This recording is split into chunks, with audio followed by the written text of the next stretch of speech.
Hi, this is Representative Linda Schlegel-Culver. We're at the 102nd Farm Show, and I'm sitting here with Secretary of Agriculture Russell Redding. Thank you for having us here today. Happy New Year to you. Welcome. Yes. Thank you. So this is, 5-6 days into the Farm Show. How's it going this year? How's the attendance? It's going well. You know, I bought the week-long pass, right? So we're good for the week. It's been a lot of fun. You know, we had these crazy temperatures on the front side of this. You know, extreme cold, and I had some worries about what that was going to do to the attendance over the weekend. But you know, pleased to say, halfway in here now, we're doing well. The crowds have been good. Food is great. The entertainment, the educational stuff, it's all here, and we're doing well. So we went from record low temperatures now to probably some record high temperatures in the 50s and 60s all within 1 week. Yeah, it's crazy. I mean, you're going to have in the course of 5 days, I mean, a 50 or 60 degree swing in temperatures. So. And everybody always says it always snows for the farm show, but I believe it isn't going to do that this year. It's not going to. We had a little bit on the early part of the week, but it's not going to snow between here and the end. So I just want to talk a little bit about the butter sculpture. Yes. And the theme of the farm show this year. Yeah. What does the butter sculpture represent, and how did we come up with the theme? So we have the 2018 Farm Show, Strengthen Our Diversity. And as we thought about sort of what this show is to Pennsylvania, you know, the diversity inside the complex, the diversity of our landscape, and every metric of diversity, it is found here in the Farm Show. So that became our strength and our diversity. The butter sculpture and the team that pulled that together used that theme and said, you know, here in the dairy industry, they can show the agronomist, they can show, you know, the farmer and the plant, the processing plant, a consumer, and of course sort of anchored by the cow, right? It's a beautiful sort of 1,000 pounds of butter sculpted into this sort of strength in our diversity for dairy.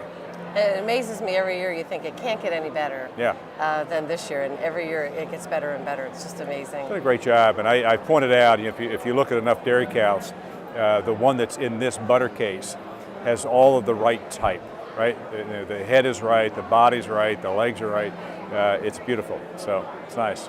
Something everybody stops by to see when they come here. Yeah. So, talking about the farm show, I picked up this wonderful little pamphlet, and it's all about children. Yeah. Can you tell me how we're connecting children here at the farm show to the farming community? It's actually, you know, this is a classroom for 8 days, and you know, you can make your way around. We put together a couple of years ago what we call an Explorer, and they're Farm Show Explorers. It's sort of a passport type model, right? So they can go around. There are 25 different stations in the complex, from livestock to food to the honeybees, and they go to the station. They learn a little bit about, you know, what that particular product is or demonstration, and they get a stamp. And the goal is to get all 25 stamps in the course of a day, designed for the elementary school kids. It's been amazingly helpful in telling the story, because it also gets you around the complex to see it all. Right. But it gives you a chance to talk about agriculture. When we were coming around, we saw a lot of kids with these, asking the state troopers, anybody they recognize as maybe knowing the place, how they get to their next stamp. So it is a great learning experience for them. Yeah, it's fun to do, and I think it's really about kids, right? And a chance for them to sort of connect to agriculture and touch and feel it, smell it, enjoy it, and hopefully they have all of these good memories coming out of the farm show. So years on, they'll identify PA product, they'll appreciate sort of the landscape and why we invest in farmland preservation, et cetera. This is really an important educational opportunity for us. You know, it connects the growers to the producers, yes. To the consumer. Yeah. And some people don't think about oftentimes, where does the food come from? And I think being here makes you think about the entire process. And it makes you respect the industry more. And when we talk about the industry, I think there was just a study that came out about the economic impacts. Was it yesterday? Just came out yesterday. About the economic impacts to farming to the state of Pennsylvania. Yeah. I don't know if you've had time to read it yet, or you want to talk about that a little bit. Yeah. So we have been, you know, for 2 years, sort of talking about it. Began with listening sessions, because we went out and asked Pennsylvanians all over the state, all regions, what they saw changing in ag, and we gathered that. We really felt like we needed to sort of baseline what is Pennsylvania agriculture. So in your district, you know what it is, right? I'm in Adams County and sort of know what it is. The issue, though, is it's no common definition. And you've got a very historical sort of perspective very traditional, but it's not as comprehensive. So we rebuilt that. So it's got two pieces. It has an economic component to say Pennsylvania agriculture is $136 billion worth of economic activity, and that's quantified. 550,000 jobs in Pennsylvania. 18% of our gross state product is agriculture and food. So it's no small piece, No. right? But it has hardwoods and equine industry and production agriculture, food processing is in that. The second piece deals with some of the issues of the future and things we've got to be, as a Commonwealth policy research components thinking about. It's markets, it's about the environmental issues, it's a workforce concern. It's stuff like this where you've got to talk about how do you connect folks who are making buying decisions with those who are producing food. That's what this is about. I would agree. I want to talk about a little piece of that pie, the brewing associations in Pennsylvania. I think we rank, 7th in the amount? 7th in the nation, over produce. 200, I don't know the exact number, but 200 of and 4th with the economic impact. 4th economic impact, We are fortunate in our district to have a up-and-coming new brewery. Okay. And they are starting a restaurant where they are serving only PA-preferred products. So it's really That's even tying better. the agriculture with the industry. But can you talk about that industry and what it means to Pennsylvania? Yeah, I think the PA brews, the hard ciders, the PA wines, it's that sort of raw product to value added on the farm, high demand consumer item, right? But all of those farms that are doing it are creating jobs. They're identifying with the local consumer. They're putting a brand of Pennsylvania on the product, which I think is really exciting. Right. It's their brand, but it's also Pennsylvania's brand. And I see that being a big piece of tourism and the agritainment, along with good food and spirits. Great potential there.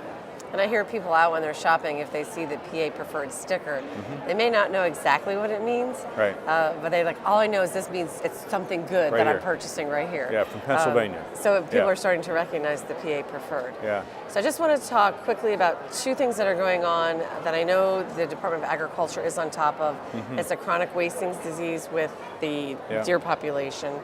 What is going on with that, and can you maybe describe what it is? Well, it's the chronic wasting disease has been around for a number of years, and it's a disease, unfortunately not a treatable disease for our cervid or the deer populations, and ultimately causes a death of the deer.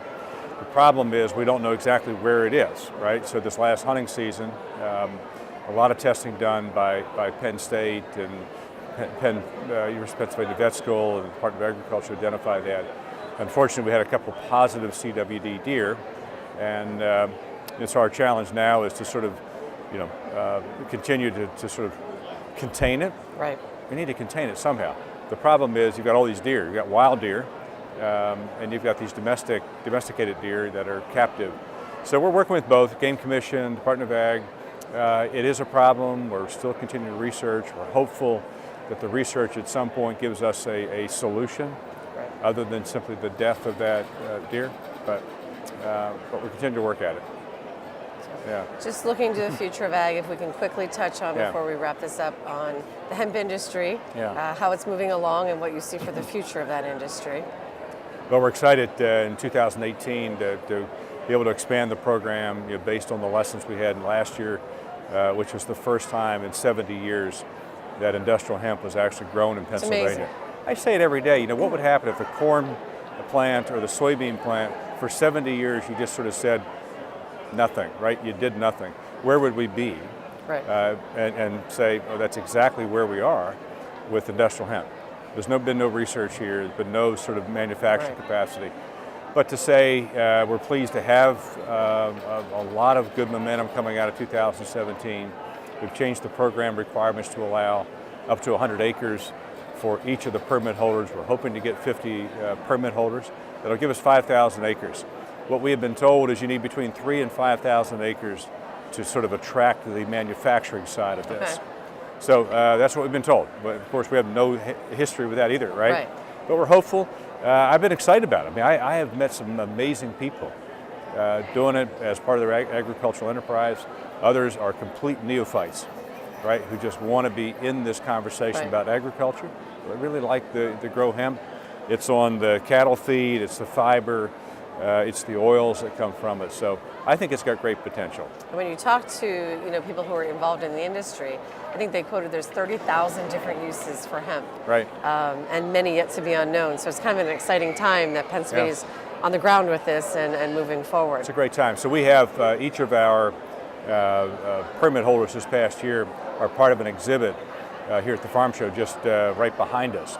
So you can see the inside of the car, the dashboard, the seats, the clothing, it's all there, right? So these are all the products, but I think it's got great potential for Pennsylvania. I do too. Yeah. I can't wait to see it unfold. Right. So before we wrap this up, anybody who's not been to the farm show this week, what's the best thing you can think to get them here? What would entice them to make the drive to the farm show? I think you come in, you've got 1 million square feet of fun. It's in the food court. You can be entertained. There's a rodeo in the next couple of days. There's culinary. There's all kinds of entertainment. Check out Pennsylvania. There's something for everybody. It's right here. Okay. Yeah. All right. Thank you so much for your time. Great to see you. Happy New Year. Thank you. Happy New Year. Thank Appreciate you. it.